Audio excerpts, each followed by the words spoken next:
All right, guys. Well, welcome. Thank you for joining us this afternoon for our Photographing Sand Dunes, part of our new series that Sarah and I are collaborating on, our Live, Laugh, Landscape series. So before we get started, I know a lot of you already kind of know who we are, but for those of you who are new and joining us for the first time, first of all, welcome. And we'll just do a quick little introduction about both of us, and then we'll hop right into what we're talking about today and share a little background on why we started this series. So I'll go first real quick. My name is Jennifer Renwick. I'm a full-time professional photographer. I've been doing photography full-time for about 4 years.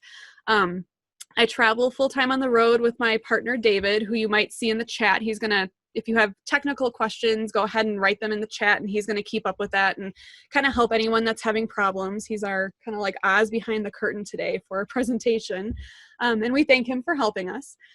So we travel full time and we teach workshops all throughout the American West.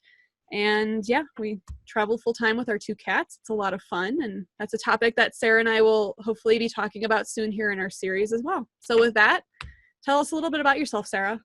Hi, everyone. I'm Sarah Marino, and I'm based in southwestern Colorado in a little town of about 900 people. And then like David and Jennifer, my husband and I also travel part-time in our RV. We have an Airstream trailer, and usually we spend 4 to 6 months traveling around the Western US. This year, we'll probably be lucky if we get a couple weeks on the road, but we're still really lucky to be living in a really nice part of the country down here in southwestern Colorado. And like Jennifer, I also do a lot of photography teaching. I do things like writing ebooks, video tutorials, leading workshops, speaking at conferences, doing creative coaching. So all those types of things. So lots of photography, nature photography, and lots of photo education. All right. So a little bit about this series. So Sarah and I both did the Out of Chicago in depth. I know a few people in here also did that with us as well. And we did a panel with Charlotte, and my mind is totally drawing a blank. Who else was with us, Sarah? Anne Belmont. Yes, Anne Belmont. Sorry, Anne. And we did a panel talking about women in landscape photography. And a lot was brought up about how there really isn't a lot out there. There are a few women doing some YouTube stuff with landscape photography. Sarah Lindsay is a wonderful one to follow. She's on Instagram. I know Erin Bobnick has done a few things as well. So thank you, ladies, for doing that. But there still were the comments that there just still isn't a lot out there. So Sarah and I thought, well, given these times and how we're both adapting to this new technology and way of teaching, we thought, let's start a series where it's more conversational, very laid back kind of style where we can teach things, amplify women in photography. We're going to be bringing on some friends of ours and colleagues and guests, some women that we look up to ourselves in the next few months. Little tips and tricks from the field. We started a YouTube channel with this. So at the end of this presentation, there will actually be a link that will come up automatically, or a page when you exit this presentation that will take you over to our YouTube channel. So if you want to subscribe to that so you get updates, we'll be posting all of these videos to that channel. It's a little hard to find right now. I tried to look for it the other day, and we have 1 subscriber right now. Thank you, Brent Dozerman, if you're watching. And it's a little hard to find on YouTube. So we thought we could link it there, but we plan to make the channel very lively and discuss all sorts of different topics in the future. So thank you for joining us on this first endeavor that we're doing. And we thought we'd talk about something that a lot of people talk about or ask questions about when we show our sand dunes photos. So with that, we had included a picture of ourselves. This is us from Yellowstone last winter. We tried on these really crazy hats in the gift store and of course took a picture. But that's kind of who we are. You know, we laugh together. We're very dear friends. And, you know, I'm very blessed to have Sarah as a colleague. And, you know, we find the fun little times in the landscape, and we just, you know, we wanted to share something more whimsical and friendly and, you know, more motivating. And like I said, amplifying women in this field. So yeah, so with that, thank you for joining us for this first one, and look for future offerings that, you know, we're excited to offer in the future. So with that, oh, sorry, Sarah, I was just going to say, so Sarah, you want to share some goals? Yeah, for sure. So for today, we are going to be talking a lot about photographing sand dunes, including in sandstorms. So we're going to start with our essential lessons, what we've learned from dozens of trips out into sand dunes. And I can say for my own experience, I have been out to the Mesquite Sand Dunes in Death Valley National Park probably 20 times. And it wasn't until that 15th time where I felt like I finally have some of this figured out.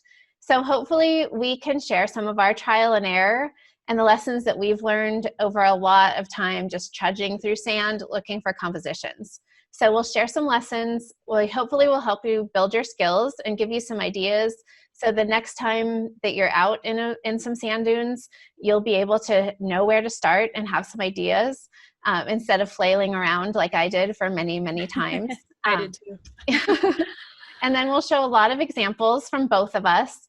And the bottom line is I think we both want to try to help you, inspire you to see some new opportunities in the landscape.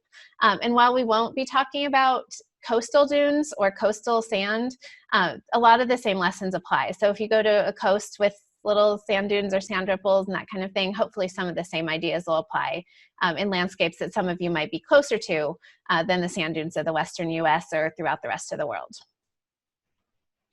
All right. So topic 1, sand dunes. That's why we're all here today. Why do we enjoy photographing them? They're very alluring.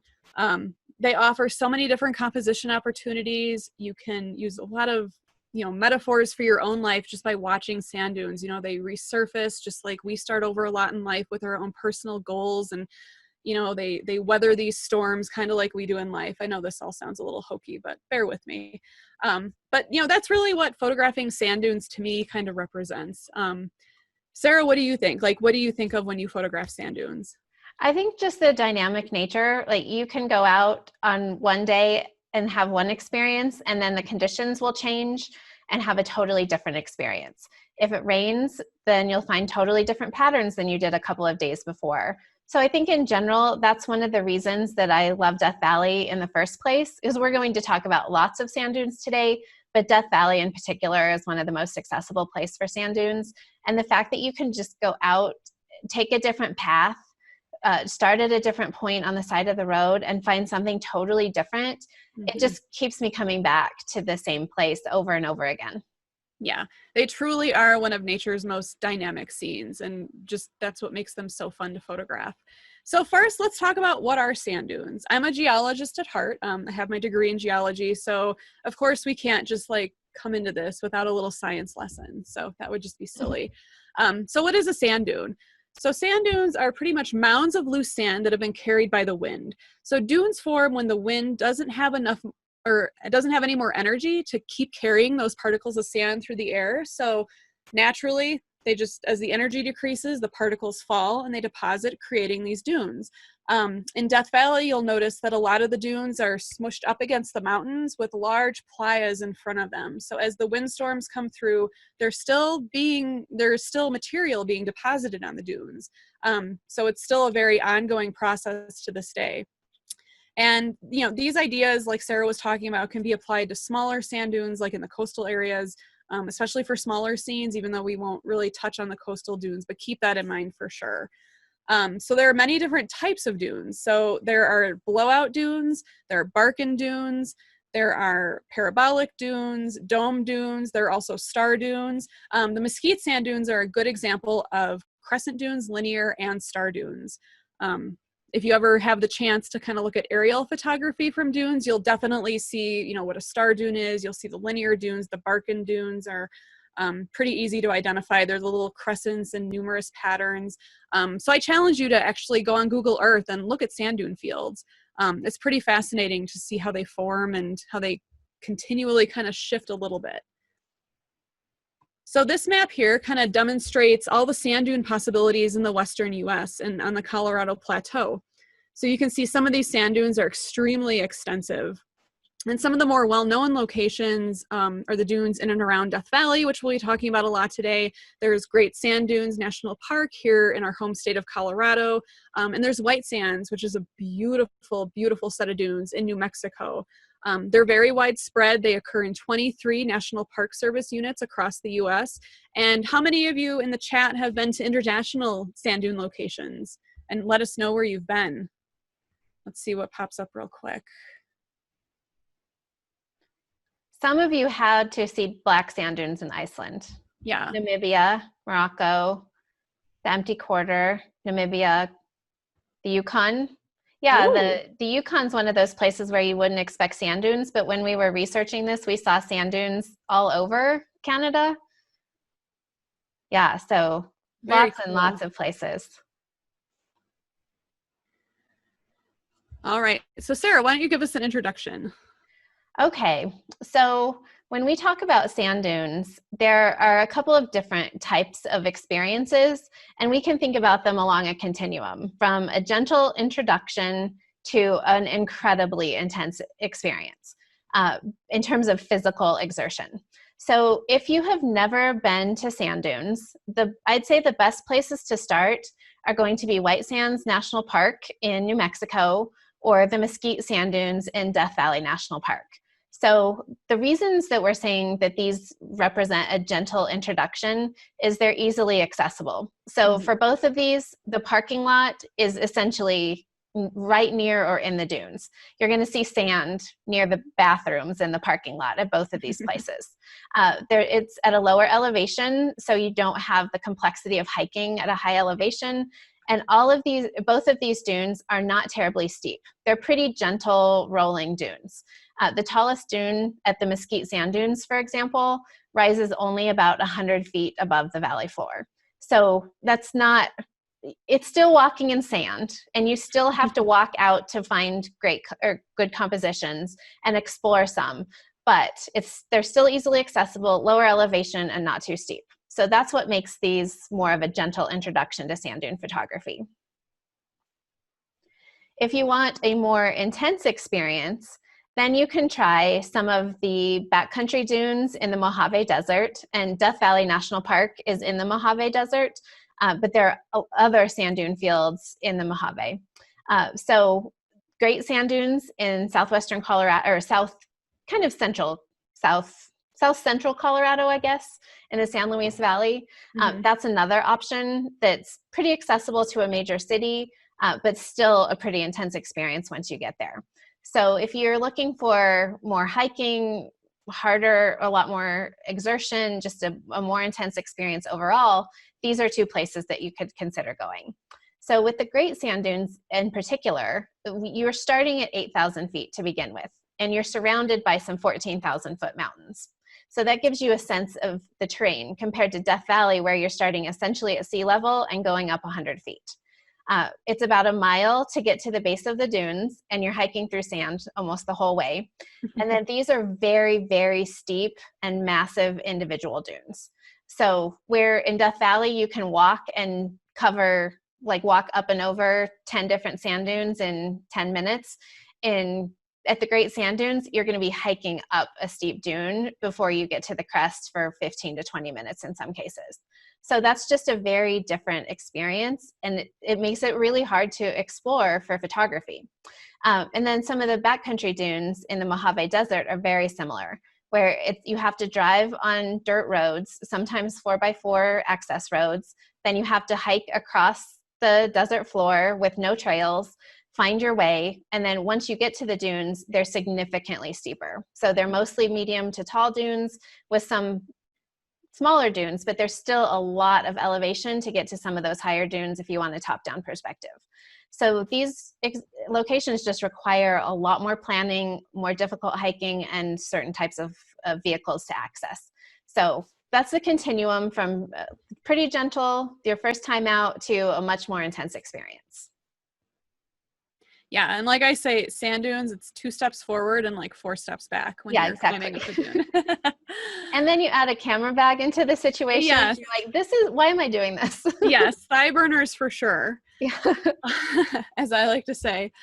All right, so we're going to hop into some little lessons. These are gathered from what Sarah and I have kind of gathered in our career of shooting sand dunes, and we hope that you'll find them helpful too.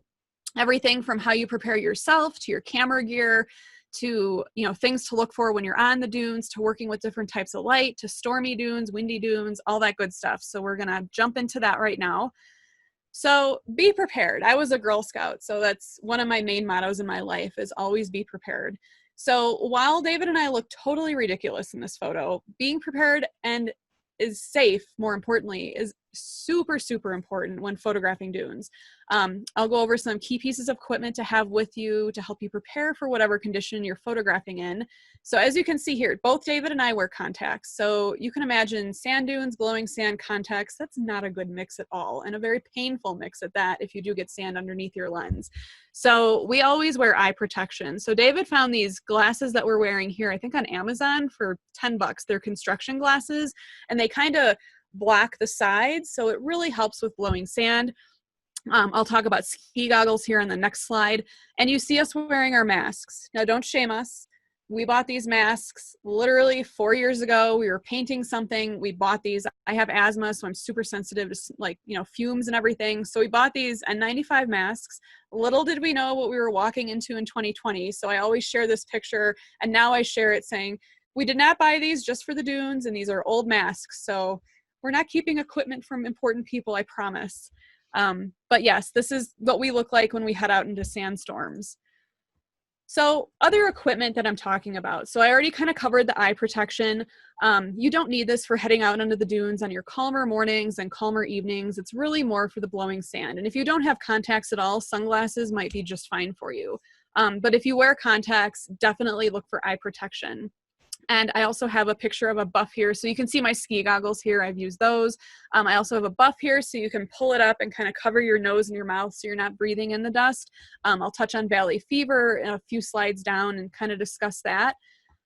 Bring snacks and water. You know, you're going to be out there for a while. You're exerting more energy than you think to walk in the sand.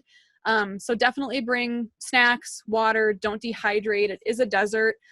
As a wilderness first responder, I have to stress that, you know, you lose so much water even just being in Death Valley from the dryness in the air. There's no humidity, so stay hydrated. Stay above your, thirst response. You know, don't just drink when you're thirsty, but just keep up on it. A headlamp. This is super important if you're heading out in the morning or the evening. It gets dark in the winter very early in Death Valley if you're out there. So always have a headlamp with you. It just makes the trek back to the car so much easier. And you can watch out for scorpions and not step on creepy crawlies as well.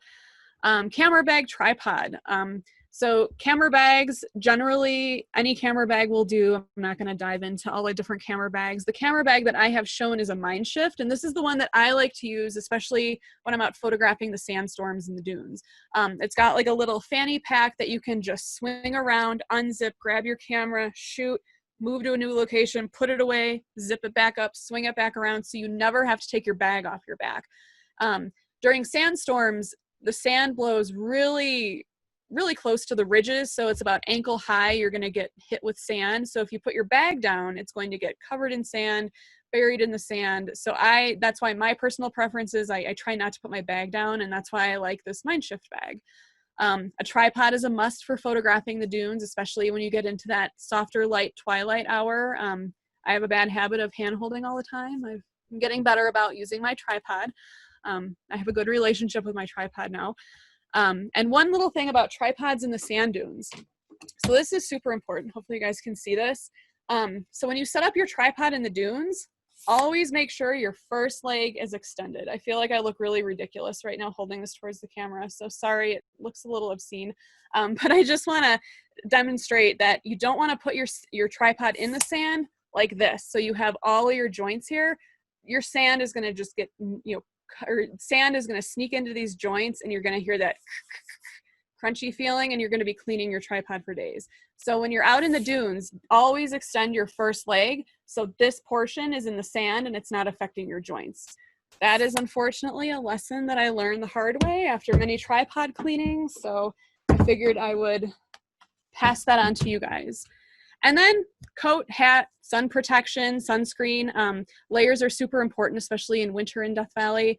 As soon as that sun disappears, it gets really chilly. So always bring layers and always kind of pack for colder than you think.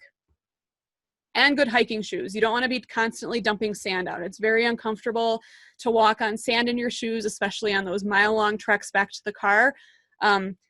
Flip-flops are never a good idea when hiking, so always stick with a good shoe that doesn't really let the sand in.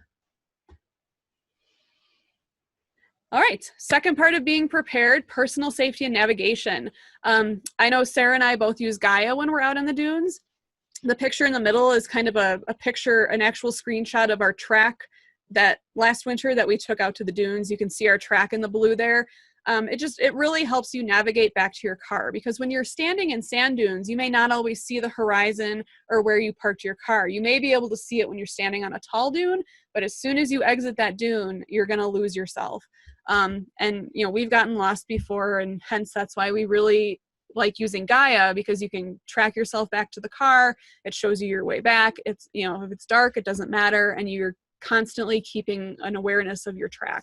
And also, it's always a good idea if you're out by yourself, this emergency spot beacon. So that's on the right there. That's a Garmin InReach. David and I have one of these, and it's just a good idea if you're going to be out alone. And God forbid something happens to you, you have a way to access an emergency call and let someone know where you are and that you need help. Definitely important when you're heading out into the backcountry dunes of Death Valley as well, because you're really in the middle of nowhere. So Sarah, why don't you go over some info about effort and exploration in the dunes? So as you could see on Jennifer's Gaia track, so Gaia is an app that we use on our phone for GPS. You could see that they were just random tracks out into the sand dunes.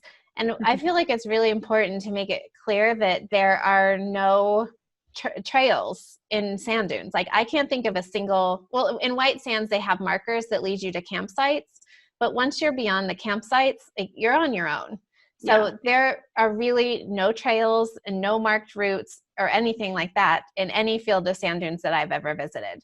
So it's really important to have the mindset before you ever go in that this is really about effort and exploration. Mm-hmm. So this view that you see on your screen here is a roadside view of Great Sand Dunes National Park. And this is pretty much the only sand dunes icon photo I can think of.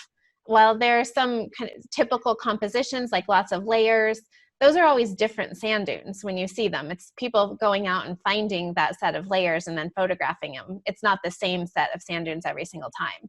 So there are very few icons, and effort and exploration are absolutely essential. So when you think about a plan to visit sand dunes, you need to allow time for that exploration and be prepared with the things that Jennifer mentioned, because you're likely going to be out for quite a while, just exploring around, looking for something that seems interesting, and then photographing and waiting around for the light to change if that's what you're there to do. Yeah, so, and part of that exploration is learning to travel with care. Raise your hand. Well, I know we can't see hands, but if I said, raise your hand if you've ever walked through your own composition in a sand dune. Yes, all of us have. You get that perfect composition, you turn around, you find it, you set up your camera, you go, oh my gosh, I walked right through it. Those are my footprints. And you're getting ready to yell at someone about their own footprints. And then you realize, those are mine. Yes, I've done it. It's really easy to do. It's so easy to wander into your own composition. So travel with care, because footprints, I know that they're becoming much better ways to clone those out in post-processing, but it's still really hard, especially when you have little patterns and ripples. It's just a nightmare. So always be cognizant of where you are and where you may want to shoot. Try to travel along the ridge lines, but try not to go over the ridges and just go down the face of a dune, because then you're ruining a potential composition of your own. Or, we want to be mindful of others when we're out in these places and try to leave them as we found them. And I know sand resets itself in the wind, but there might be another photographer out there that wanted that ridge that you were on and now you've walked down through it. So just try to be careful. I mean, it happens, but as long as you're aware of it, that's awesome. And one thing I'm noticing now that, like, we've been photographing a lot in Death Valley over many years, and now that the Mesquite Dunes are much busier than they used to be, some ridges never get clean anymore. Yeah. So that is one drawback of having a lot of people walk on the ridge lines, is even massive sandstorms aren't resetting them just because there are so many visitors. That's true. Yeah, it's definitely become more heavily visited, but that's a whole nother conversation. So yeah, so just be cognizant of where you're walking, and just be aware. That's the best thing that you can do. So we very firmly encourage this as just a general rule with photography, but arrive early and stay late. So when you're out photographing sand dunes especially, the light and the shadows is one of the most interesting or from my perspective, one of the most interesting aspects of photographing sand dunes. And you get the interesting light and shadows like you see in this example here when the sun is still pretty high in the sky. So that's either kind of in mid-morning or kind of mid to late afternoon, depending on the dune field and the orientation of the dunes. But you want the sun to be high in the sky or kind of low or even low in the sky, depending on what you're looking for. So it can be really helpful to arrive really early and stay really late because there are opportunities on sand dunes at all times of the day. And this particular photo was taken in kind of the early-ish afternoon when I was getting really strong light and shadows on the dunes. In this particular location, the sun dips below the mountains reasonably early. So that means your opportunities disappear if you only get there a half an hour before sunset, as an example. And we were out on the Mesquite Dunes, I think this past February. Do you remember? I think we started, we headed out at 2:30. No, it was 1. Yeah, it was. Well, okay, yeah, that's right. It was 1. It was crazy early in the afternoon, but there were so many opportunities presenting themselves. And then we walked back to the car a good hour, after the sun had actually set. But yeah, Sarah definitely has a lot more photo stamina than me, but out on the dunes, we have a good deal of photo stamina. That's Sarah's term. I love that. Photo stamina.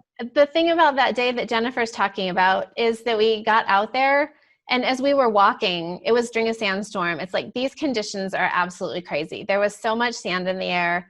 And the first photo I took at 1 o'clock or 1:30 or whenever we finally got out to where we were photographing is one of my favorite photos I've taken in a really long time. It's somewhere in this presentation.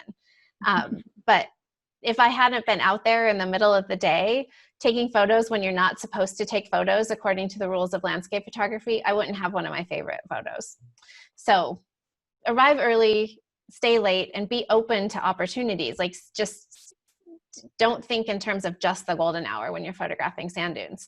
And this slide that you see on your screen helps tell the story of why, because you can see how much the light changes over the course of a sunset. So these are all raw files, and they were all taken on the same evening within a few hundred feet of one another. And you can see how dramatically the light changes over the course of an hour or so. So going from really warm with defined ridges to a little hint of light to pretty neutral right at sunset. And then after sunset, really reddish, kind of warm, the very pink salmon color of light to a little bit more purple. And then it kind of the well after civil twilight, blues. So that's a whole range of opportunities with very different moods, different colors and qualities of light. And so if you do have photo stamina like me and you want to stay out for 3 or 4 hours, you can photograph the whole time that you're out and about.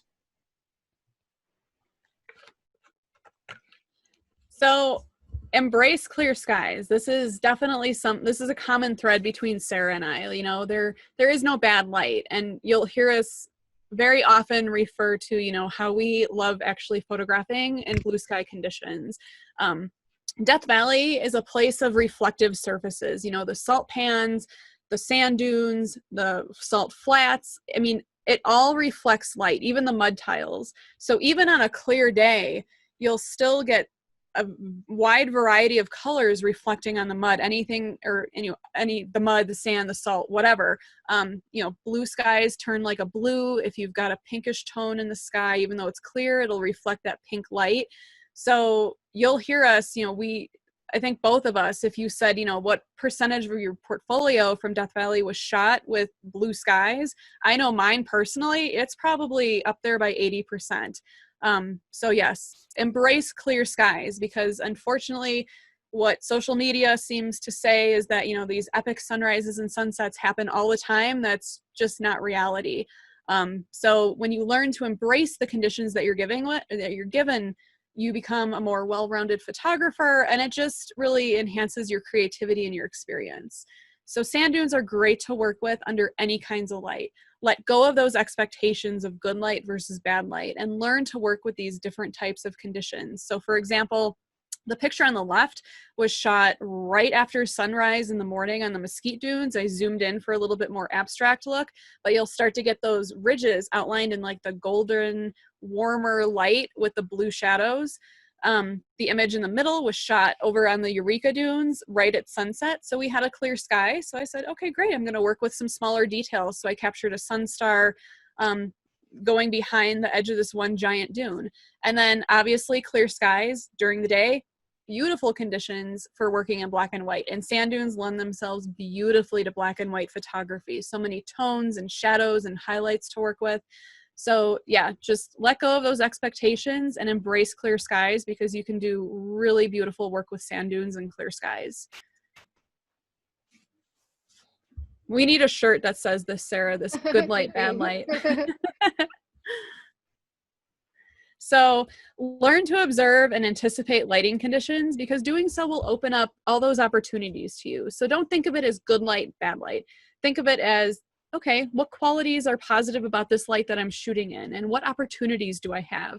By doing that, you'll be a much happier photographer, because let's face it, sometimes photography is very, it's stressful. It can be, hard when you've saved up your vacation days, you go to a spot and you're like, I'm going to get these epic skies. I have this notion of, unicorns coming out from the sand dune and these beautiful storm clouds, and it just doesn't happen. And then you're so disappointed.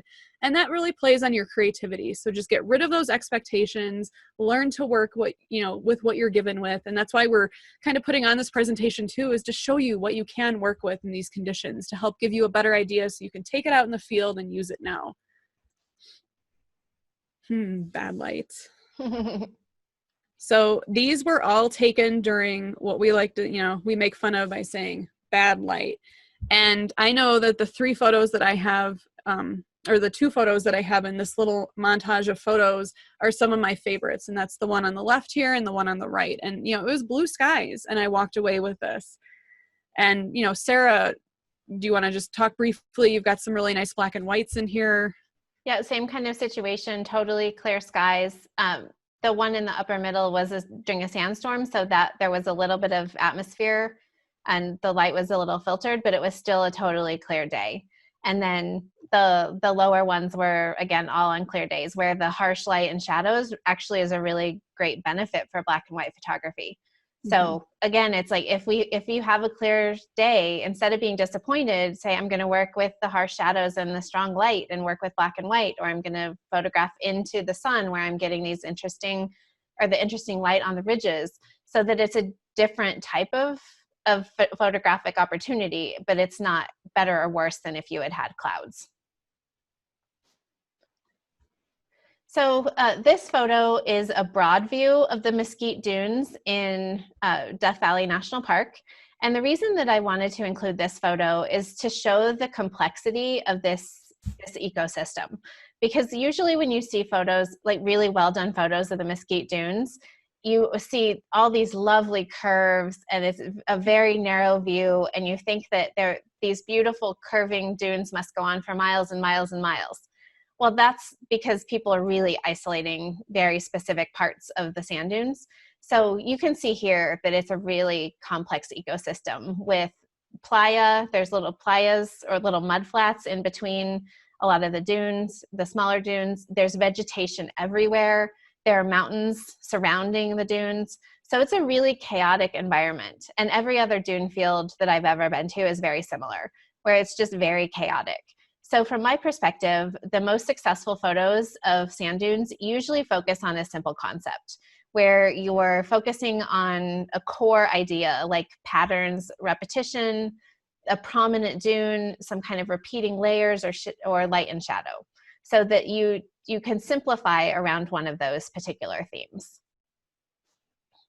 So these are 4 ideas that I always keep in mind when I'm photographing sand dunes. So the idea of simplification, which I just talked a little bit about, and then abstraction, so seeing beyond the subject's literal qualities. So in this case, our literal subject is sand dunes, But we can also be photographing abstractions, and that could be things like curving lines or layers or light and shadow and contrasts related to all of those things. So looking beyond the fact that you're photographing sand dunes to instead look for abstractions that can be the building blocks of a composition. I always feel like exclusion is just as important as what you include. So thinking about inclusion and exclusion with regard to composition, because often you can elevate your subject by eliminating context. So in the example in the previous slide, you saw a lot of context. Eliminating some of that context can help elevate your subject by making it more obvious that this is what I'm trying to communicate through this photo, instead of having so much context that it dilutes your message. And then with sand dunes, details are important. So think like looking through your viewfinder and saying, does this ridge have footprints on it? Are these, where these dotted trees are around, is it something I could maybe clone out if it's minor, or is it something I might want to compose out of my photograph? Are there imperfections in the sand dunes that are going to create a visual distraction? So thinking about all of those details when you're working on your composition can be helpful. And then I have a couple of examples of photographs that use some of these ideas. So in this case, the core concept of this photo is that main sand dune that has light on it. And then there are a few other details that add a little bit of additional context, but not enough that you're distracted from the core idea of the photo, which is there's a little bit of light and then a ridge with the key ridge that's pulling in all of your attention because it's brighter than everything else. In terms of the abstraction, this is very much about lines and curves. I excluded a lot of other details like the mountains, the ridgeline of the mountains that was behind this scene, and some other dunes that were in front of it. And by excluding it, I was really able to say this central dune is the main focus of this scene. So that's how I used a couple of those ideas for this black and white photograph. And then when we're talking about grand landscapes, each of these grand landscapes also has a kind of a simplifying feature. So in the first example, it's one main ridge. In the second example, it's a set of leading lines. And in the third, on the right, it's a matrix of patterns in mud tiles in a little playa in between the sand dunes. So each of those has a pretty simple composition that, in my mind, helps eliminate some of the messiness and chaos of the scene and instead communicate a more simple, elegant composition. So what's your favorite lens, Sarah, when you go out to the dunes? Like, what do you find yourself using the most? My 100-400. Wouldn't you say the same? Or your long lens too, probably? Yeah, for me, that's my 28-300, just because I can carry one lens with me with such a range. So that kind of ties into this slide. So, look, like Sarah just said, look for those range of scenes. Sand dunes aren't just wide angle scenes only or just telephoto only. They lend themselves beautifully to so many different focal lengths. So in this slide, you can see this grander scene here was taken with a 20mm lens. This more abstract kind of sand pattern was taken at 250mm. And then all the way on the end here, we've got this pretty little set of abstract pink dunes where I was actually standing up on a higher vantage point, and I used my good old 600mm lens. It was a 150-600 to go ahead and zoom in on those and create that abstraction that Sarah was talking about. So if you join us on our workshops, the most common question is, what kind of lens do I need for this location? We'll usually respond with all of them. Now, we know that's not feasible when you're going out and hiking maybe 2 or 3 miles. I know I don't want to carry all my lenses with me, but be open to trying your telephoto. And maybe if you do want to bring your, wide angle with you, there's no right or wrong on what lens you should shoot dunes with. It's, the more creative you are, you can think of so many different things to work with at different focal lengths. So, try to bring out, the lenses that maybe you think you wouldn't quite use to challenge yourself, and then bring out old favorites, or look for lenses like Sarah's 100-400 and my 28-300. That's one lens, but gives you such a broad range to work with if you don't want to cart a lot of lenses out there, because I get it. I've had back surgery and I don't like carting heavy camera bags with me anymore. Okay, so now we're going to dive into sandstorms. I know this is a topic that gets a lot of attention when we post those very atmospheric, sandy scenes. So sandstorms are one of the most intense photography experiences that you can have out there. We'll share a little bit about our own stories. I'm going to show a video. So if you've never been in a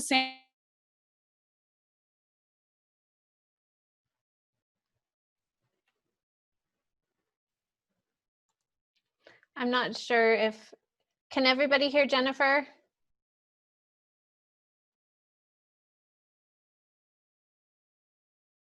No? Okay, then I'll take over for a little while until we get Jennifer back. It looks like she went forward with, okay, you're back, Jennifer. I'm back. Okay. Okay. See, Zoom gremlins. They're with us today. All right. So hopefully this video plays. So this is a video that I took on my iPhone a few years ago out in the middle of a sandstorm. This is the Mesquite Dunes. It's a little intense.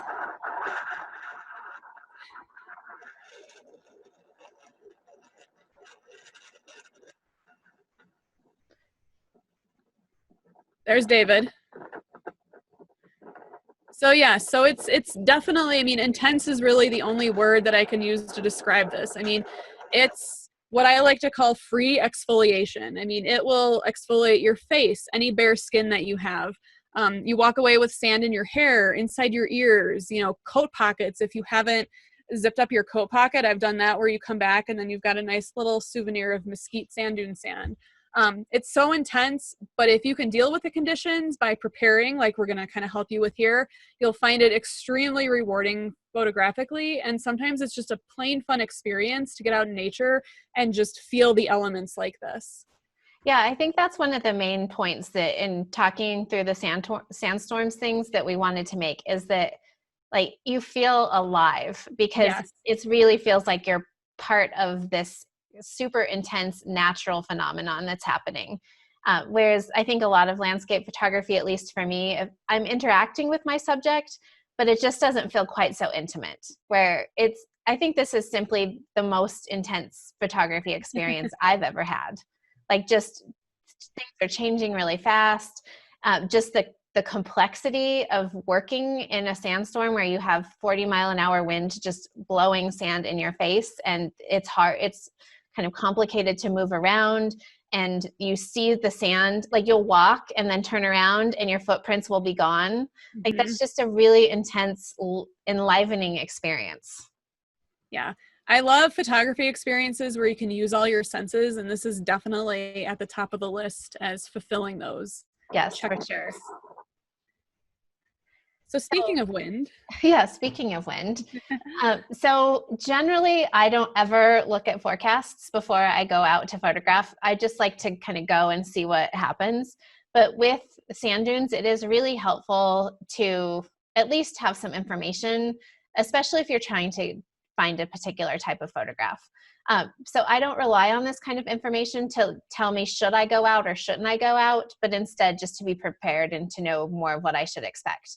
So this is a NOAA weather graph, and NOAA is part of the federal government, and they provide lots of helpful information. David and Jennifer also use an app called Windy, which has a lot of really helpful weather information. But I feel like this is a visually easy thing to show during a webinar. So this is, again, a NOAA weather graph for Stovepipe Wells in Death Valley National Park, which is where the Mesquite Dunes are. And what this forecast tells us, so at the top we can tell that it's pretty hot. So it's going to be about 88 degrees, but not ridiculously hot. So there's no shade in most sand dunes because there's some small vegetation, but nothing really where you could seek shelter. So you know going out that it's going to be pretty warm the entire time you're out. You also are going to know based on the lowest graph, so that bottom pink arrow, that's the sky cover. So it's going to be clear. So you know it's going to be hot and it's going to be clear. It will be calmer in the morning. So you can see the two arrows in the middle graph. One is pointing to the wind speed in the morning around sunrise, which is 8 miles per hour. So that means you probably aren't going to get much wisp or much of the kind of windy wisps off the crests of the dunes. But later in the day, especially around sunset, you're going to get gusts of up to 29 miles per hour. So in that case, you're going to you definitely have wisps off the crests of the dunes. And you might be getting to the point where there's enough wind where you'll have a little bit of sand in the atmosphere. So you can go out knowing that you probably will have some pretty decent conditions for a sandstorm, but it's not going to be crazy. Because you need higher sustained winds to create the atmosphere where the sand is suspended more in the air and is catching diffused light in interesting ways. So in these examples, you can see that on the left, there are gusts of wind. So like that 20-mile-an-hour kind of gentle winds where you are going to get frills of sand that will catch light. If we're talking like 30 to 40-mile-an-hour gusts or sustained winds, that's where you're going to have a lot more sand in the air. Mm-hmm. And in that particular, this photo that you see on the right is the photo that I was talking about earlier, that when Jennifer and I went out early in the day. So this was taken in early afternoon, and there was just so much sand suspended in the air that this almost looks like fog, but it's actually sand and dirt. So in that particular case, you're going to get a lot of atmosphere that's catching light and diffusing light and creating really interesting conditions. So different kind of weather will create different kinds of sandstorms. And the windier it is, the crazier and harder it will be to photograph, but probably the more interesting conditions you'll get. Yeah, it's funny how nature photography kind of revolves around that. You know, the more interesting, dramatic conditions usually require you to be out in weather that you may not normally be comfortable in. So, you know, rain, snow, wind, sand blowing in your face, but they make really amazing photos. So like Sarah was alluding to, and I did earlier, so you're going to be covered in sand. So to enhance your experience, you know, wear that mask, wear that eye protection if you have contacts, or even if you just want to keep it out of your eyeballs, and wear those shoes that won't fill with sand. So one other reason for doing a mask or a buff, as we're all so versed in nowadays with the coronavirus, unfortunately, you know, keeping your mouth safe is very important. So there is something called valley fever. Now this occurs in the southwest part of the US, a little bit into Mexico, and it's caused by a fungus called coccidiomycosis. And when these spores are inhaled from the soil, so the wind picks up the soil, blows it around, and that's when you have the potential to inhale those spores. It can cause an infection. It usually causes flu-like symptoms, and of course most people that breathe them in generally won't get sick. But if you do have that compromised immune system, underlying conditions, you can become quite ill. Most people recover on their own within weeks to months, but some require hospitalization and antifungal meds, and it's just not a fun experience. So when you have these windstorms that we're talking about, it's really not a bad idea to try to cover your mouth and your nose, even if you're not an asthmatic, even if you don't have any underlying conditions. It's just a good idea and a good little dose of prevention, just so you stay away from that nasty valley fever. You see a lot of it in Arizona with those big haboob sandstorms that roll through Phoenix and the cities. You'll see a lot of people getting sick with valley fever from those. So same concept, just try to protect yourself as best you can. And your camera gear. Yeah, so camera gear. This is probably the most common question we get when we talk about sand dunes. And I think there are two questions you have to answer before you decide your level of comfort in photographing in sandstorms. First, is your gear insured? And second, is your gear weather sealed? So if yes to both of those questions, you don't really have that much to worry about. You'll have a lot more creative flexibility. You could feel comfortable changing lenses even out on the sand dunes. If your gear is not weather sealed or it's not insured, you definitely want to be more careful because you can't, like a non-weather sealed camera, you could definitely get sand in your lenses. You could get them in the body, in the buttons. I have weather sealed gear and have never had a single problem in photographing in multiple sandstorms. So we're going to both talk a little bit about our approach. So Jennifer, do you want to talk a little about how you think about this issue? So I shoot with Nikon, and I have been out on the dunes with my D500, my D750, and a D600, and I've never had one problem. I generally don't change lenses because I'm shooting with that 28-300, so I don't need to change. So I don't change lenses, but I mean, I've had my tripod up, I've had it down, I've had it, facing right directly into the blowing sand to get those really cool shots. I've done longer exposures. I've never had a problem. My gear is insured. I've sent my cameras in to get cleaned, and I'm sure Nikon has gone, oh my goodness, what does this girl do? But that's okay. This is our gear. This is what we use. And if you got it and you're not going to use it, then what's the point? You know, I mean, don't be afraid to get your cameras a little dirty if they're weather sealed. I mean, I've also been out with mine in rain and snow, and I've had zero issues. So yes, I'm definitely of the mindset that I've got weather sealed equipment, so I'm really not worried too much, and I've never had a problem, and I should knock on some wood. I feel that same way. Like, why do I have this gear if I'm not going to use it? So I have good insurance through the North American Nature Photography Association. They have really good camera specific insurance. Yes. I've made a claim before and they were great to deal with. So I have no concern that if something happened, I would be able to get that gear replaced. So I just feel like I'm going to change lenses. Like, I change lenses like crazy out on the sand dunes. And I know a lot of people think that's nuts. And yes, I get dust on my sensor, but I would rather get the photos than be worried about my gear. So except for tripods, which I have had sand damage and had to clean everything out and take it all apart and have that arduous process, I've never had any of my camera gear fail when using it extensively in sandstorms. But if you are concerned, on the next slide, we talk a little bit about how you can protect your gear. So if you are concerned about your gear, so either you just are more careful than I am, it's not insured, or you don't have weather sealed gear, a few things that you can think about include choosing a single lens and sticking with it. And it really depends on your interest in photography. So Jennifer and I probably tend more towards the longer lenses. If you really like wide angle photography, you'd probably prefer a wider lens. Avoid the crests of the dunes when you're walking around, because that's where the sand comes off. So if you allow yourself more time to navigate through some of the lower parts of the dunes and away from some of the crests that are catching wind, you can avoid getting super covered in sand if it's windy but not a sandstorm. If it's a sandstorm, you're going to get covered no matter what. But avoiding the crests can be really helpful. As Jennifer mentioned about her Mindshift bag, it's really helpful if you have a bag that you can swing around to the front so you don't have to set your bag on the ground, because that's when sand gets into your bag and gets all over your stuff. So if you can hold it off of your waist, or in some way get your gear out without putting your bag on the ground, especially near a crest, that will keep sand out of your bag and off of some of your equipment. If you do change your lenses, you make sure that you use your body or part of your bag or a coat or something to shield your camera as much as possible, so that you don't get sand inside your camera body. And then wash and clean everything immediately after you use it, especially your tripod. So like, I'll take a little damp cloth and wash everything off, and then I'll actually wash off the legs of my tripod. Since we usually camp, just go to a camping sink or use the hose on our trailer to wash things off.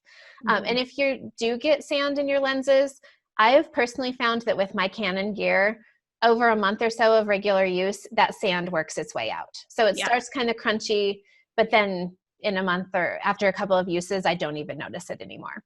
So I think generally your gear is, especially if it's weather sealed, your gear is more robust than you might know. And that as long as you're smart about it and you have insurance, you probably don't have a lot to worry about in terms of using it out in sand. Yeah. All good points, and I definitely agree. I even had a camera go face down into the sand dune. Like, the wind blew my tripod over. I just turned my back for a second and everything survived, and it worked just fine. So yeah, a little bit now with working with this wind that we're talking about. It's all about capturing the movement of the sand and showing the power of the wind on the dunes. The blowing sand moves very quickly off the ridges, and one thing that I've found is using a high continuous shutter setting can, set those moments and catch those moments in rapid succession, giving you more chances of catching those cool little wispies that you hear Sarah and I talking about. Utilize the backlight of the setting sun or the rising sun against the blowing sand. That really creates compelling imagery. And don't forget to look down. Sarah and I are, very much abstract photographers. We love looking down and catching these scenes. So don't forget to look down every now and then. There might be some cool ripples at your feet, or maybe the wind is blowing some sand across some ripples that would create kind of a cooler exposure. So definitely don't forget to look down when you're on these dunes. And definitely, if you have mountains or valleys near your dunes, look for the potential to photograph the blowing sand in the atmosphere. So this picture was actually taken, I was actually right behind Sarah when she was taking that black and white photo that she had. I was actually capturing this one. And you can see the atmosphere, with the sand blowing through the air, and it's just giving that really nice, what I call, what's known as atmospheric perspective. And this helps give depth to your photo and layers, because, we're working with a two-dimensional photo. So we really want to show our viewer, the depth, to the scene that we were photographing. And this is one great way to do that. And it just creates visual interest. So some tips: head out in the brighter afternoon light. Like Sarah and I talked about, we headed out at 1:30 in the afternoon to start scouting and kind of working with that brighter light. Use the continuous shutter. If you have image stabilization, you can try that, turn that on. I know some camera bodies have that now. You can try to hang a camera bag underneath your tripod if it's especially windy and your tripod's kind of jostling a little bit. You can also do that telephoto kind of arm hang thing over your telephoto lens to kind of stabilize it if it's super windy.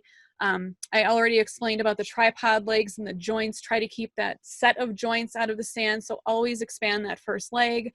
Get down close to the ground. Don't forget to look for those patterns and abstracts, and maybe shoot dunes from a little lower too. I always encourage my students to really work with your tripod height. Try to create some different points of perspective, and the dunes are great to do that in.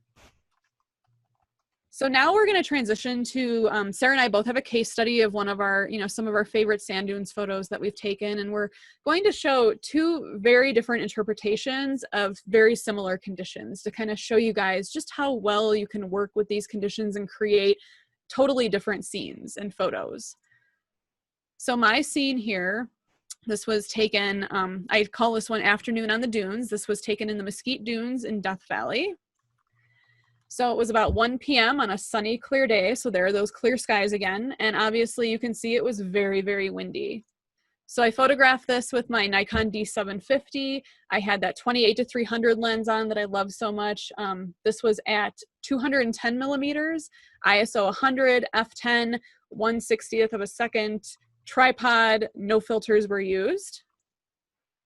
And this composition really caught my eye because there were certain, I like to think of my compositions in terms of shapes. I'm a very visual person, so I really look for those compositional elements. So here you can see a lot of shapes. There are triangles, there are layers, there's tonal contrast, and there's atmospheric perspective.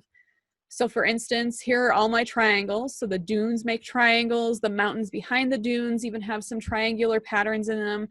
So I really enjoyed how many triangles I was seeing in this photo. And I know it sounds silly, but when you start to see these elements for, shapes and different things, instead of a pine tree, I see a triangle. It really helps your photography and being able to see these things out in the field. So there were also layers and alternating light and shadows, creating that interest and depth.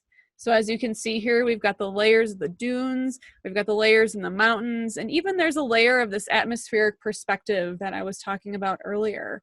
And these all create visual interest. And there's also symmetry in some of the shapes. One thing that I particularly like about this composition is that these two triangles are very symmetrical, and one is dark and one is white. And symmetry creates visual harmony in our photography, and our eyes especially enjoy symmetry. It's very pleasing. So not only are they symmetrical, but there's also contrast between them, which also contributes to that visual interest.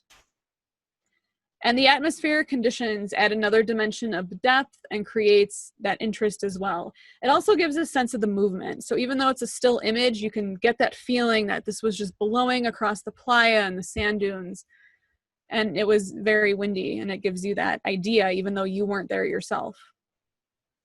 So Sarah, let's see your case study. Yeah, so my case study is very similar conditions, but almost the opposite interpretation of the scene. So in this particular case, the atmospheric sand in the air adds another dimension of depth and creates some visual interest that you wouldn't have if you didn't have the blowing sand. It also gives a lot of movement, so you have the sense of moving from the lower right to the upper left because of the feeling of the movement of the sand, even though it's a still photograph. So a few of the guiding ideas that I had behind this photo is that I wanted to take what was a crazy intense experience and make it feel softer, because my photographic portfolio is mostly bright, softer photographs. So that's why I wanted this more gentle treatment of a very intense experience. In terms of the abstractions here, I really liked the graceful lines and the flow, again, from the right to the left. So I wanted a composition that amplified that. And then in terms of simplification, I focused a lot on just the repeating layers of sand dunes. So I excluded a lot of surrounding context, so no sky and no mountains. And then I really focused on making sure that the edges and the corners were clean, so focusing on those kinds of details as I'm creating my composition. So in terms of the technical details, this was photographed at 124 millimeters at f14. The 1/400th, that's kind of hard to say. 1/400th? I don't even know how you say it. You can see that's it on why, yeah, that's why earlier I was just like 1/60th. I'm like, I'm sure that's not right, and someone technical is going to call me out, but that's okay. It was a fast shutter speed. Yes. Because when you have the wind blowing, you want as fast of a shutter speed as you can reasonably get so that you get a sharp photo. So I used a fast shutter speed and ISO 400, no filters. So in the chat, somebody asked about filters. So if I had the sky in this photograph and I wanted to get more contrast, I might consider using a filter in this case, but there's no reason to use a polarizer, and it would only reduce my shutter speed. And then a tripod, because a tripod helps stabilize your camera in these kinds of conditions. So you can see a very tiny Jennifer up in one of the upper dunes. So this was I think this was maybe the second day we went out. We had a really good run of crazy sand dune weather this last time we were in Death Valley. Yeah, it was a good winter. Yeah. So in this before and after, you can see that it's underexposed and warmer. And I tend to like my photos brighter and cooler. So I changed the color balance a little bit to have more of a kind of pinky peach hue. And this is the color that the dunes take on a little closer to sunset, especially later. So I don't feel like it's an accurate rendition. It's just more in line with my personal vision of how I like to see this particular scene. I just don't like kind of the yellowy brown look of the sand dunes. So I did change the color balance a little in the final version. In this example, this comparison, you can see how sandstorms are really, really dynamic. And it's so helpful to take a lot of exposures because the patterns in the sand are going to change significantly. So in the example on the right, you can see that there's almost no blowing sand in the lower right corner. And in the example that I ended up choosing, there's a big sweep of sand coming in from the right. So taking a lot of exposures can help give you the best patterns in the blowing sand. So I probably took 40 or 50 exposures of this scene so I could get a sharp photo. And just because the light and the sand was changing really fast, like a big gust would come up and it would change the look of the scene entirely. And then in this example, you can see how much the conditions change and the importance of how the conditions result or create very, very different results. So these were taken in a pretty similar spot. It's the same dune, that little dune you see in the left of the left example is the same curve that you see in the right of the example on the right. So I'm just in a slightly different position on a different day. And there wasn't nearly as much sand in the air. And you can see in the background that there's a mountain and it's covered in creosote bushes, and you can see creosote bushes at the edge of the playa, and you can see a parking lot. So that hazy atmosphere significantly simplified the scene, eliminating the mountains, the creosote bushes, and the parking lot for a much I think, a much more elegant composition. So in this particular case, this composition really only worked with all the sand and atmosphere in the air. And then I have a couple of quick things to mention about my composition here, that it's entirely focused on repetition. So the curving layers and the gentle peaks of sand and then the blowing sand, that those are 3 elements of repetition that I used to build this composition. You see the flow from the lower right to the upper left, both in terms of the flow of the sand dunes and the flow of the wind. And I like that feeling of flow because it helps add a sense of visual interest and some movement. I also feel like it's a pretty balanced composition because most of the dunes are of similar size, and I like that. If there was one really prominent dune, it would just be a very different photograph. So I like that each of these are pretty similar and not a single dune stands out as being prominent. So instead, the repetition is the compositional element that is most forceful and dominant in the scene. And then, as I mentioned earlier, I often think about exclusion as much as I think about inclusion. So I tightly focused on just the repeating layers as the core element of this photograph and the composition. In this example, you can just see 4 or some alternative views of the same scene and how I worked the scene when I was working on my composition. The first example in the upper left is a much wider scene, and I feel like it didn't really have much to say. Like that there just wasn't enough to tie the scene together to make it interesting to me. I think the other 3 examples are stronger. And the example that I chose or actually, let's go to the next slide, Jennifer. The example number 4, that's the photograph that I ended up choosing because I like that flow. In the other 2 examples, so number 2 and number 3, I felt like there were some things with the composition that I wasn't as happy with, that they still work, but I didn't like them quite as much. So in example 2, there's some stuff going along or stuff happening along that right edge that I find distracting, whereas example number 4 is a little bit tighter, and I just feel like it flows a little better. And then in example number 3, we see that wisp of sand where the arrow is, and the wisp of sand is heading out of the frame. So it's heading towards the left of the frame. And when I think about composition, I often think about what are the directional cues that my subjects are offering. And in this case, that little wisp of sand facing out to the left, it's leading us out of the frame instead of into the frame. So those are a few things that I thought about in terms of some alternative compositions for this scene. And then there's the final version. Very pretty. Very nice. That was such a fun day. It was such a fun day. We were coated in sand for like 5 years after it, but aside from that. And we were blissfully unaware of like what was coming with the rest of 2020 when we were out there. I look back on these photos and it's like, oh man, we had no idea. Yeah. So good memories to look back on for sure.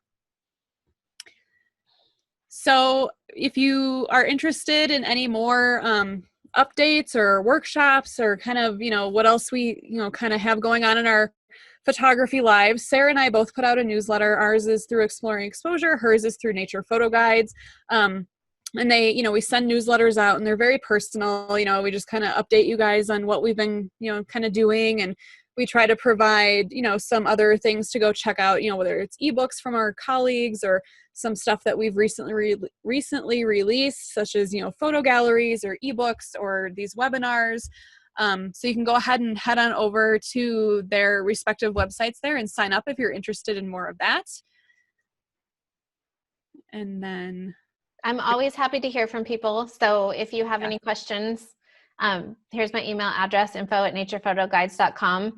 And one thing I will mention, my husband and I wrote an ebook on Death Valley National Park, Desert Paradise, the Landscape Photographer's Guide to Death Valley. So that's one thing pretty relevant to our talk today. And it's a very, very well done book. So I highly recommend picking it up if you're definitely planning a trip there. It's wonderful.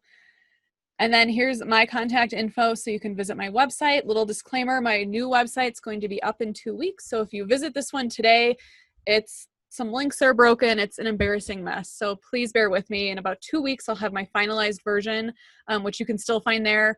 You can find David and I at exploringexposure.com, our workshops. And please, feel free to, email me. Both Sarah and I love seeing photos from everybody, even if it's a sand dunes photo from last year or whenever, you just want to share it, please reach out to us, especially during these times. We love hearing from everyone and seeing what you guys are processing or what you're up to. And then, like I said, after this is done, I couldn't think of the word there, you'll be able to find this episode and future episodes on our new YouTube channel, Live, Laugh, Landscape. So this will direct you there after our Zoom meeting if you want to go ahead and subscribe for future videos and updates. Like I said, we're going to be doing a varied number of things, from just conversational 30-minute things with some of our colleagues to traveling tips, our experiences traveling full-time, just all sorts of stuff and more educational stuff. So definitely subscribe if you want to keep updated.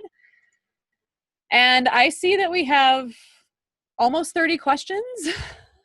Yeah, I'm trying to get through some of the ones that we've already answered. So okay. We can just start going through some of them. So how about talk to us about Gaia, Jennifer? Does it work without cell service? It does. You can download maps of where you're going ahead of time. And yes, you can keep track of your track, everything without an internet connection, which is one of the reasons that we love using it. We have two $500 GPSs sitting in a box, and we use our 1999 Gaia, and it is so, so useful. It is my favorite app for sure on my phone. Yeah, and everyone has their phones with them, so it's just so convenient. I see Mark here is asking what the Garmin device was called. That was a Garmin InReach. How about the camera bag for hiking for a 5'3" slender female? Oh, wow. So Jennifer and I are not slender females, but some camera bag brands, like we both use f-stop. Mm-hmm. And we know a lot of women use f-stop. Shimoda is another popular bag, and they have straps that are made for women. Yeah. So the Shimoda would be another option, and then Mindshift would be another potential. So since we have different body types, we can't make recommendations for that, but I think we both could say that our f-stops fit our bodies reasonably well. Yes. Not so great on the top, but it is what it is. I know. Hence one of the problems that we women in photography face. There is no perfect camera bag. We keep waiting for one, so we'll see. We have two comments. Bender says try Atlas packs because they have specific fitting bags, and that Think Tank has good bags for women. So two more, another endorsement for Think Tank. Yes, thank you, Bender, for adding that Atlas. They're fairly new, but I've heard nothing but good things about them. Let's see. Yeah, the easy to fix, not too many people is to go in a windstorm. That's true. That is very true. You will not be crowded out there for sure. Yeah, so if you get to a set of dunes and they're busy and you see wind in the forecast, know that that's a better time to go out because you'll be mostly alone. Barbara wants to know, photograph dunes by moonlight. I haven't, Barbara. It's something that's on my list to do. I just think it would be pretty, it would be beautiful out there. And definitely when you have a full moon, anytime you have a full moon in Death Valley, it's almost like having sunlight. It's so bright and you can navigate around without any light. But that's definitely a good idea. And hopefully maybe next winter I'll have the opportunity to do that. But yes, I've always wanted to be out under the dunes, under the moonlight to see what it's like. If you're interested in that type of photography, Michael Fry is the person to look up. He, I think, has the best dune night photography with some really creative stuff. He just had one with the Neowise comet that I think is the best photo that I've seen of the comet. Yeah, so that's Michael what I told Fry. David too. I'm like, this by far is the best comet photo I've seen. So nice job, Michael. Let's see. Somebody mentioned Bruno Dunes in Idaho as a nice state park. That's definitely true. We camped there and it was a great little stop on our way up to the Pacific Northwest. Let's see. What lens would you recommend? So do you have anything to say about that one, Jennifer? So like you heard me say earlier, I like a range. So I like a nice, mid-range to telephoto. So I like my 28-300. I'm not too versed on what other lenses like Sony or Canon has. Sarah shoots Canon, so she might be able to chime in. But I think it's all personal preference. You know, if you really like those wide angle scenes, you know, bring your wide angle. But you really can't go wrong with a mid-range to telephoto out there as well, just because of the, you know, vast expanse of opportunities that you have. I think if I had to go in order, if I only could bring one lens, it would be my 100-400. If I had to bring something else, like that wasn't working, I would do a 24-105. And my last choice would be my 16-35. Mm-hmm. Just because I like the longer lens, isolating things, like as you can clearly see from the photos we showed in this presentation, Jennifer and I clearly gravitate both more towards the intimate landscapes. So I think that's for us. But if you really like wide angle landscapes, then that advice probably isn't sound for your interests. Do I have one that you? Oh no, I'm just scrolling and looking here. There's a question about infrared, and I don't think either of us have ever done any infrared. No. So sorry, Isabel, we can't answer that question just because we don't have that experience. So sorry about that. I will say, on one of our last workshops, we did have a gal that was shooting infrared, and it was beautiful on the dunes. It did create just stunning black and white. So I think there's definitely a lot of potential there to play and experiment with that. It's just like Sarah said, neither one of us have done that yet. So we're not too helpful. Somebody asked about the NOAA weather graphs and where you find them. So if you go to the NOAA website and you look for any location in the United States, then usually there's a little link that says hourly weather graph, or in Google, you can search for NOAA hourly weather graph and then your location. So that's how I usually find those. Real quick, I see Isabel said, do you think your Nikon 28-300 is soft? I notice a little softness when I'm at full 300, but I'm not a real technical person with my photographs. So, I mean, if it's just a tad out of focus, I don't fret too much just because our own natural eyes don't see everything perfectly. So it's a little soft, wide open, but mostly on the edges, but it doesn't really bother me. And it's still it's a wonderful lens. I've had zero issues with it in the 5 years I've been shooting it. Mary asks about shutter speed. So with regard to shutter speed, as fast as you can in sandstorms without really underexposing, that's what I would say. Like, yeah. And it really depends on your camera. Like my Canon, I feel comfortable like 400 or 800 in terms of ISO. If you can go higher than that, then you could bump up your ISO even more. But having a faster shutter speed, like at least 1/200th of a second, is, if you're using a longer lens especially, you're going to have at least that fast of a shutter speed to get consistently sharp photos, and faster will be better. And then asking about using long lenses on the dunes, about focus stacking. So in a sandstorm where your stuff is moving around, it's just not possible to focus stack. But if the wind isn't blowing, I regularly focus stack when I'm using a long lens. And for those of you that don't know what focus stacking is, it's keeping everything the same except for your focus point. So you move your focus point throughout the scene, and then you use the software like Photoshop or Helicon Focus to blend those later so that you have more depth of field, so sharp from front to back. So if you are in really calm conditions, absolutely, focus stacking works on dunes to get more depth of field. But if the wind is blowing, it's a losing proposition, I think. Yeah, definitely. I see 2 people wanted to know what the insurance company was. I typed that in the chat a little bit earlier. So the North American Nature Photographers Association, or NANPA, they have camera insurance through RAND Insurance. And yes, you do have to be a member of NANPA to access that insurance, but it's made for photographers. So you can drop your camera in a lake, which Jennifer has watched me do. Oh, that's right, last summer. Yeah, about this time last year, I had a brand new camera that went in the lake in front of an audience. But NAMPA they respond really well to that kind of thing. Someone asked about the lens front element getting scratched or damaged by the blowing sand. I have never had that problem, and I don't use a UV filter or anything on the front of my lens. Have you, Sarah? No. Yeah.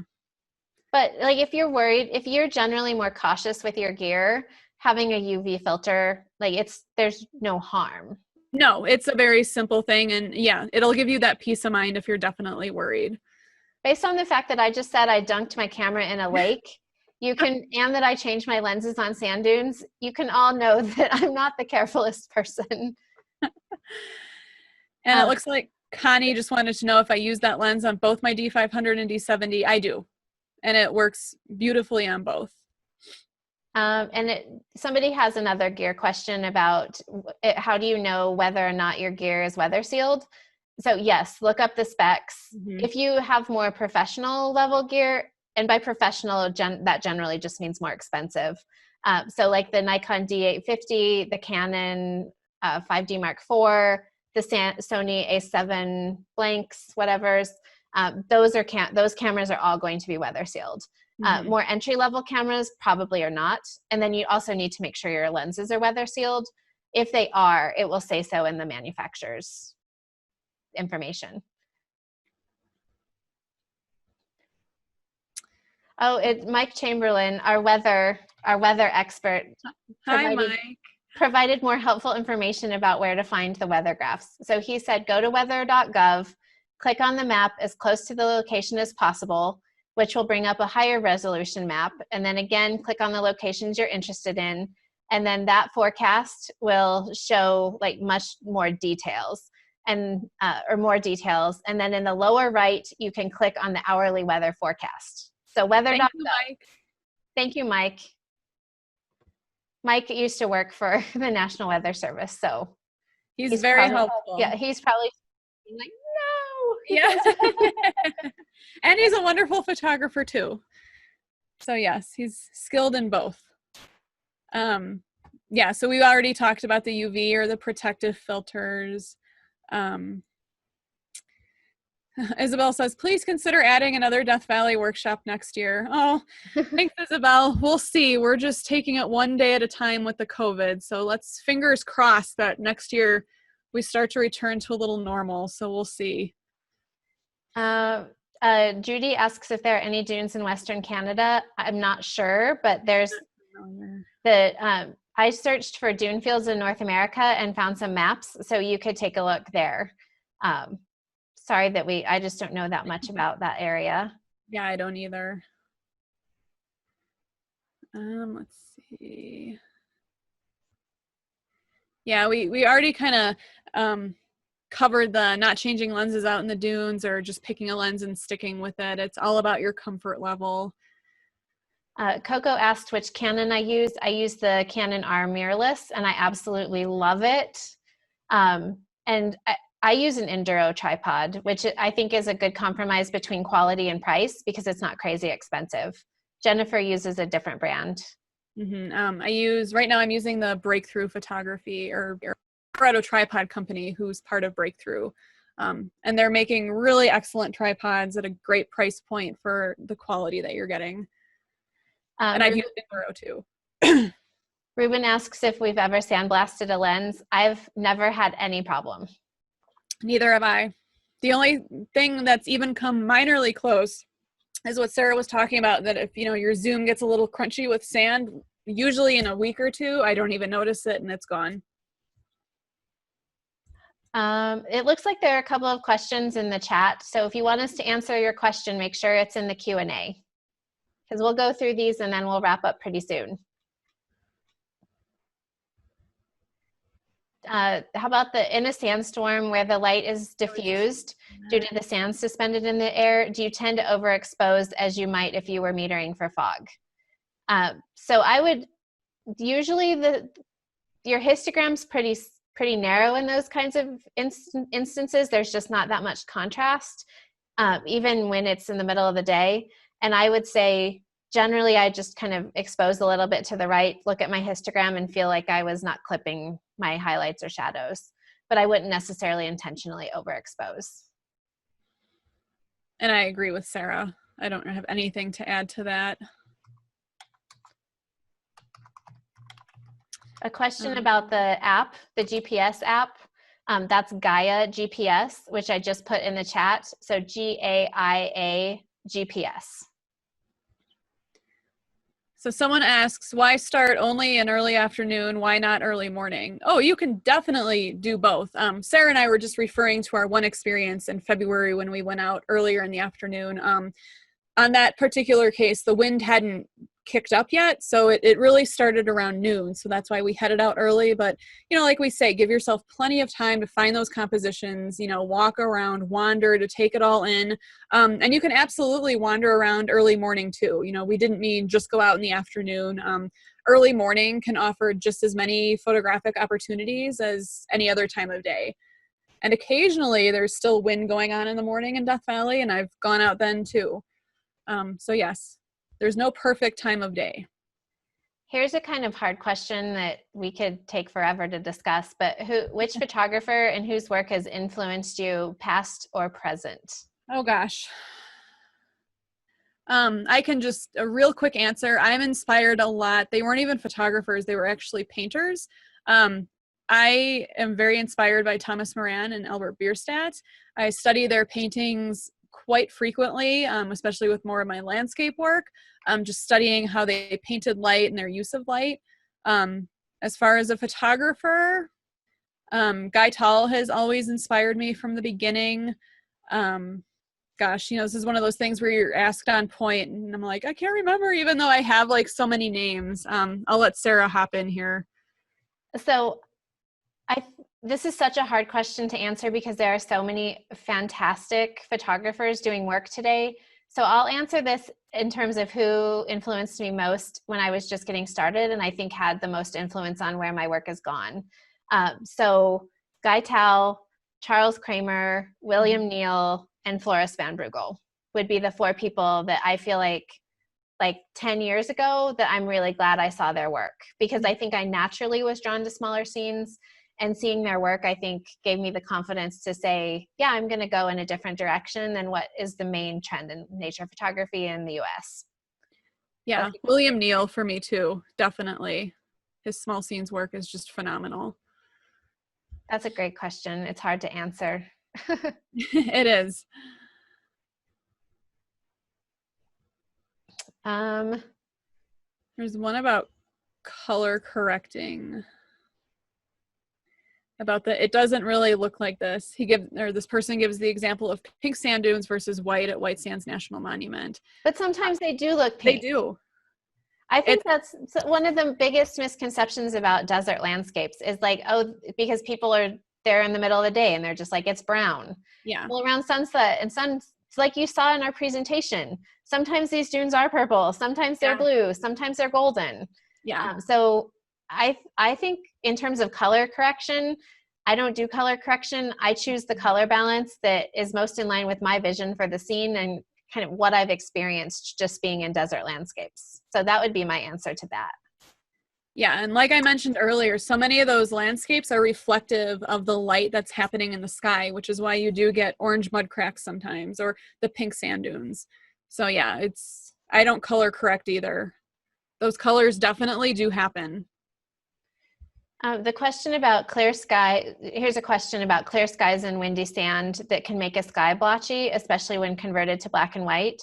I've never had that problem. I haven't either.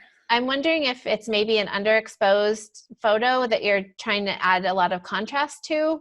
That would be my only thought is, or potentially if you're trying to add a lot of contrast, do it in gentle steps. That's something that I find to be really helpful when I'm doing my own black and white work, that instead of just doing one contrast adjustment, I work slowly in smaller steps, and I get better results and don't get as much of that splotchiness and banding.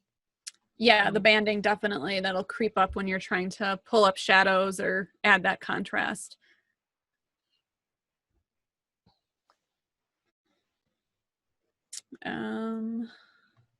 Seasonality to sandstorm frequency in Death Valley. I can't answer for the rest of the year. I'm usually only in Death Valley from December to the end of February. And I can confidently say about like this past winter, I think there were about 4 or 5 good windstorms that we encountered. And that's probably about right for the last 4 years that I can experience or that I've experienced there. So I would say anytime between, like in the winter, you can pretty much count on at least maybe 3 or 4 good windstorms. As far as summer and like early fall, I'm sure the conditions still happen. You could see from Sarah's example today from the weather graph that it is going to be quite windy there. So Yeah, that was just like I did that last week. yeah. So it was windy there. Somebody asked about the art behind me, the Anderson Design Group in Tennessee. Every time I do these, somebody wants to know where the posters are from. It's a great little local business that does illustrated posters. So I typed that in the chat. It's Anderson Design Group. The location that I mentioned in Idaho is the Bruneau Dunes. And I think I can type that one in the chat. Sarah's saying to get the pleasing color balance, are you saying that you use color balance in Photoshop? I mean, I'll use color balance just a little bit, but I really don't add it extremely to my photos. It'll be to balance out if maybe I think something's just a little off with the tint, but I don't go too crazy with it. Yeah, so color balance in Lightroom or Photoshop, and then selective color can also be a really helpful tool. So where if you want to change, like you want to take some cyan out of your yellows or do things like that, selective color can be helpful for that. For focus stacking, do you need to do focus stacking to get everything in focus? That really depends on the scene. If you're using a long lens and you have it's a really deep scene with a lot of distance from the thing that's closest to you to the thing that's farthest away, you may need to focus stack. If you have less distance, you don't need to focus stack as much. That's like a 3-hour conversation about how to do focus stacking successfully. Yes. When in doubt, focus stack. Yes. Mary asks, how might someone say a 62-year-old female build photo stamina? This photo stamina is mental, I think. yes. That come out with Sarah and I. We will show you photo stamina. Yeah, I have tremendous photo stamina. Like I could be out photographing all day, and I think it's just because I love photography. Mm-hmm. So I think my answer to how you build photo stamina is be in good enough shape that you can be out on your feet all day, but pursue the things you love because you'll have your interest is high enough that you want to be out a lot. I think that's my answer to that question. Yeah, that's perfect. Would you write the info about focus stacking in the chat? That one's really hard. Yeah, that's a lot of info. There are lots of good resources out there on focus stacking. I believe David wrote one. It might be over on Exploring Exposure that he did on focus stacking. It's just such a broad topic. I'm going to send out an email to everybody after this session, so I'll try to find a good article on focus stacking. I'll write that down.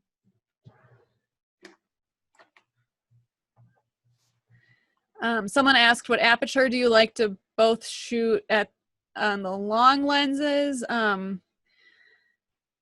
It depends. That's my favorite answer for anything in photography is it depends. But I will say that generally I'm staying between like f8 and f10, and it varies on your lens. I mean, a lot of lenses have like a sweet spot, and you just need to take pictures at the different apertures to kind of see where that sweet spot is. But for me, roughly hanging around anywhere from f8 to f11 is generally good for my telephoto that I use, but there's so many different telephotos and they all have their different little spots. Yeah, because like my 100 to 400, I can go all the way to like f22 or even smaller apertures and it can still be sharp. So I think that's a good the lesson there is experiment with your own gear and see how far you can push your own lenses. Yeah. And you can even do that in the backyard. Just take your lens and your camera out and just experiment at different apertures and then zoom in to see where you start to get that diffraction or if you don't.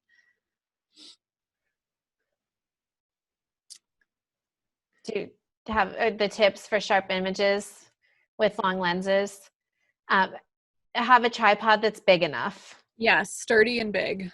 If you don't have a lens that has a tripod foot, getting a lens with a tripod foot can substantially improve your successes because it's just a more stable setup. Sometimes you can use your arm to brace your lens or hang your bag from the bottom of your tripod if it has a hook. You can test out image stabilization because in some cases, in windy conditions, if you have your camera on a tripod but turn on image stabilization, it can actually help, depending on your camera and your lens situation, and then take a lot of exposures. Mm-hmm. So, because that increases the likelihood that one of them will be sharp. Yes.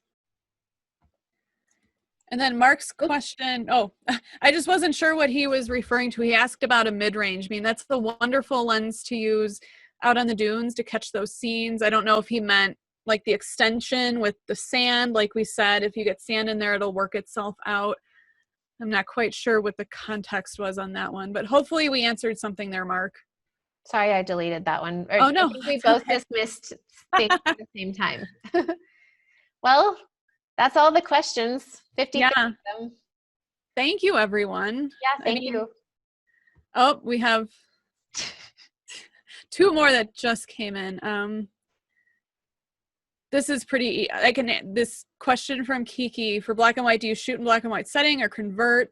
I convert, but you can definitely, on some of the cameras, the picture controls, you can set it to monochrome, so you can kind of teach your eyes to look for the things that make up a good black and white scene, those contrast areas. I've never used Nick Silver Effects Pro. I convert in Lightroom. I use Lightroom and Photoshop, and it's essential that you photograph in RAW and then convert later. So you don't want your camera saving your black and white photos as black and white JPEGs because you want all the information you can possibly have. Yeah. And I have a 6-hour course on black and white photography. So if any of you are really interested in my black and white approach, there you go. That's one option. Mary's asking about how it can be hazy in Death Valley. It definitely can be, and that's because of those winds blowing around all those dry playas. Some of her distant shots came out very soft. What do you do with that? That's tough. Sometimes that's just the way it is in those conditions. Yeah, if you're using a long lens and photographing distant subjects, I think it's just the nature, there's just so much atmospheric haze. Yeah. In some cases that it's frustrating, but it's just the nature of that landscape. Occasionally in Lightroom, you can do the dehaze slider. I like to call it's one of my top 3 dangerous sliders because it's easy to use, but it adds so much noise and artifacts. But sometimes you can just tinge it to the right a little bit to help with the haziness, but I would not push it very far. And then our YouTube channel name, Barbara, is Live, Laugh, Landscape. And after this presentation is over, it should direct you in your browser to go there. So hopefully that works. We'll see. That's a new thing we're doing. And I'll send it out in the email afterwards. Yes. So thank you everyone for joining us. This was fun to talk about with you guys. I hope you guys got something out of it and have some new tips to take out and a desire to go see some sand dunes now when we can all head out again. And since this was our first one, for those of you that are still around, like us switching back and forth and sharing a single PowerPoint and trying to be a little more conversational, if you have kind feedback about how we could improve, or if you really liked it and you just want to let us know, we'd love feedback since we're going to do more of these. Any feedback that you have, we'd welcome it, as long as it's nice. Yes. No trolling, please. No trolling. Yeah, these educational ones, this was definitely something new for both of us with the shared presentation. The ones we'll do in the future will definitely be more, they'll be shorter and, we'll invite guests on and that'll be more conversational. But, we're just trying to do a variety here for the first time. And we thought this was a good one to start with because we've gotten so many questions the last few months when we show our sand dune images. So thank you for being here for our first one and Yeah, joining thank you, us. everybody. We really appreciate you spending your Tuesday with us. Yes, and we will send this out as soon as it's done recording. We'll download it and everyone will get a copy of it. And yeah, head over to our YouTube channel and hopefully we'll see you at our next chat.